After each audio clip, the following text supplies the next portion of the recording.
In today's video, I'm going to teach you how to use Asana for beginners. Let's get you comfortable with the essentials so you can plan, track, and complete work with confidence.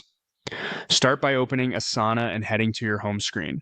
If you don't land there automatically, click Home in the left sidebar.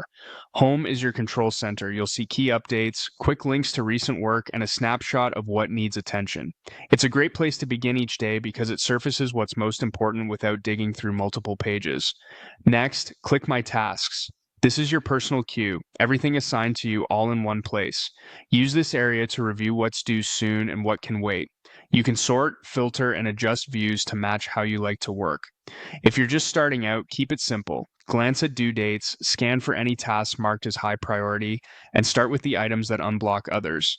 Now let's look at how work is organized inside projects. Many projects open in a list view, which displays tasks in rows with columns for assignee, due date, and other fields. Lists are efficient for detailed work and quick edits. Switch over to the board view to see tasks as cards moving through stages like to do, in progress, and done. Boards are ideal for visualizing flow and spotting bottlenecks. Use whichever view helps you think more clearly. Both show the same tasks, just in different formats. When you're ready to add something new, click Add Task. Give it a clear, action-oriented name, set a due date, and assign it to the right person if you're collaborating.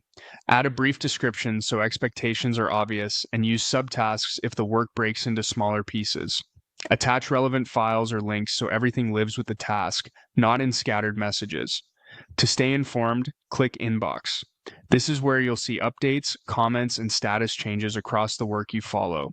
Skim regularly, archive what's done, and jump into conversations when context is fresh. Go to Insights to spot patterns, like which tasks are closing on time or where work tends to stall. Then click Reporting for dashboards and charts that turn activity into measurable progress. From there, open portfolios to monitor multiple projects side by side, check status, and track key milestones. Head into goals to align projects and tasks with the outcomes that matter most and to measure progress over time. Finally, visit projects to browse your workspace's initiatives and dive deeper where you need to contribute. With these basics, you're ready to navigate Asana confidently and keep work moving.